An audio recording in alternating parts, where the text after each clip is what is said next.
We asked you to submit your questions, and you did, so we're going to take some time to answer them. Gordon, this is from Trey, who says, I heard many Christians are planning a boycott of Chick-fil-A on August 1st. Do you think this is a good idea? Well, I love ChickFilA. I actually really like those sandwiches. And I love their advertising campaign where the cows urge you to eat more chicken. But I'm a little concerned because there's potential here for conflict. It's the same date as the homosexual groups are trying to organize a kiss-in. And so you get two groups together, and there's potential for some things to happen that would kind of get out of control. We need to always keep our cool. Remember who we are in the Lord. Yeah, love the Apostle people Paul said it very clearly. Yeah. Live peaceably with all men. But there are plenty of other days on the calendar where you can go to Chick-fil-A and have a very good sandwich. I go often myself. Big fan of the place. Okay, this is Ivan, who says, sometimes when I'm in public, I feel led to pray for people. Do you think these feelings come from God? And how should I approach a stranger? I want to bless them, not scare them. Well, you are going to bless them, Ivan, and definitely you're being led by God. You know, how often do you get an urge to pray, and you need to respond to those? Deep calls to deep, and the Spirit is calling you to intercede and to pray for people. And you'll be surprised at the response you get. I have never been turned down.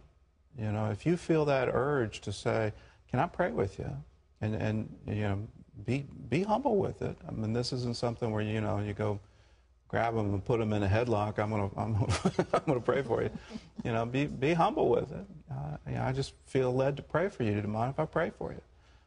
And you'll be surprised at the response you get, because that urge from the Holy Spirit, He knows what He's doing, and you'll go on a lot of God adventures where, you know, you start asking people, is there anything specific I can pray for? And that's a very good question to ask. I agree. This is Justin. He wants to know, what does the Bible mean when it says the meek will inherit the earth? Justin, just pair it with the other verse. Those who live by the sword will die by the sword. People who are prone to violence tend to die early, and people who are peaceful and meek tend to live very long. So that's the meaning. Okay, this question is from Riley, who says, I know that my dad cares about me, but at the same time, he's very stubborn and hypocritical. He doesn't listen to my wants and needs. I try to talk to him, but he doesn't always listen. Any advice on how I can get him to understand what I need as a teenager? Riley, this is a universal, and it just seems to be on both sides where parents have trouble communicating with their teenagers. My house is currently infested with teenagers. It just seems to be one of those things in life where the parents don't understand the teenagers and the teenagers don't understand the parents. What I would encourage you to do is keep the dialogue going. Keep trying. And then find times where your father is not preoccupied, he's not trying to pay bills, or he's not trying to do something else. And here's a simple way. Dad, can I just spend some time with you?